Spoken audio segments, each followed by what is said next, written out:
Logical ডিসক্রিপেন্সির কারণে যতজন মানুষ হিয়ারিং নোটিশ পেয়েছে তার অধিকাংশই নামের বানানের ভুল কিংবা সারনেম, মহিলাদের ক্ষেত্রে বিবাহের পরবর্তীতে স্বামীর সারনেম গ্রহণ করার ফলে 2002-এর তালিকার সাথে 2025-এর তালিকার যে নাম তা কিছুতেই মিলছে না। এখন তারা কি করে প্রমাণ করবেন যে 2002 সালে তালিকায় যে ব্যক্তি রয়েছে এবং 2025 সালের তালিকায় ওই একই ব্যক্তি রয়েছে, অর্থাৎ নাম দুটো যে একই ব্যক্তির, সেটা কি করে প্রমাণ করবেন? আদতে 2002 থেকে 2025 সালে নামের পরিবর্তনের কোনো ডকুমেন্টস আপনার হাতে নেই, থাকার কথাও নয়। অলমোস্ট 100 আউট অফ 100 কারো কাছেই এই নামের পরিবর্তনের কাগজ থাকার কথা নয়। অনেকের নাম ভুলবশত বা অটোমেটিক চেঞ্জ হয়ে এসেছে, অনেকে আবার নাম ভুল থাকার কারণে বিভিন্ন নথি দিয়ে নামটাকে চেঞ্জ করে 2025-এ এখন বর্তমান তার অরিজিনাল নামটা রয়েছে।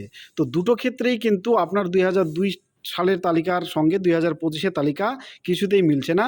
এখন আপনি হিয়ারিং নোটিশ হাতে পেয়েছেন, হিয়ারিংয়ে গিয়ে কিভাবে প্রমাণ করবেন যে 2002 এবং 2025 সালের এই যে ভিন্ন নামের ব্যক্তি আসলে তিনি একজনই? তো প্রমাণ করার একটাই মাত্র পদ্ধতি রয়েছে, সেটা হচ্ছে আপনার বিএলও যদি এর আগে আপনার লজিক্যাল ডিসক্রিপেন্সির কারণে আপনার নামের বানান বা যে কোনো কারণে আপনার যে লজিক্যাল ডিসক্রিপেন্সি এসেছিল সেটা আন্ডারটেকিং নিয়ে যে আপলোড করে দিয়েছিল, সেই পেপারটাকে সংগ্রহ করবেন, সাথে রাখবেন, হিয়ারিংয়ে নিয়ে যাবেন এবং পারলে আপনি ওই বিষয়ে একটা অ্যাপ্লিকেশন লেটার লিখবেন যে 2002-এর তালিকায় আমার এই নাম ছিল, বর্তমানে আমার এই নাম। আদতে আমি সজ্ঞানে দায়িত্ব নিয়ে ঘোষণা করছি যে আমি এই দুই নামের ব্যক্তি আসলে আমি এবং একই ব্যক্তি, এটা ঘোষণা করবেন এবং বিএলওর আন্ডারটেকিং ফর্মটা দেবেন। সাথে অন্যান্য কাগজ আপনি যতটা পারেন যেগুলো তালিকাতে দেওয়া আছে এগুলো দেবেন। এর বাইরেও যদি কোনো পেপারস থাকে যেগুলো খুব বেশি স্ট্রং ডকুমেন্টস হিসেবে ধরা হয় না, কিন্তু তারপরেও আপনি প্রমাণ করার ক্ষেত্রে আপনার যদি এরকম কোনো কাগজ থাকে আপনি সঙ্গে করে নিয়ে যাবেন।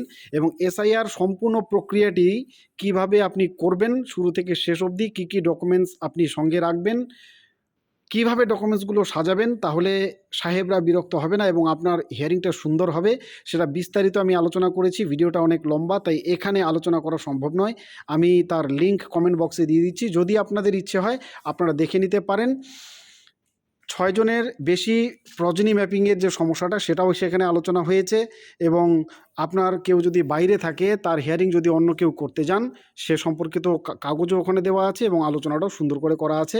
যদি ওই ভিডিওটা দেখে নেন হিয়ারিং সম্পর্কে আপনার ভয় অনেকটাই কেটে যাবে এবং দুশ্চিন্তা মুক্ত হয়ে আপনি হিয়ারিংটা করে আসতে পারবেন। ধন্যবাদ, ভালো থাকবেন, সুস্থ থাকবেন।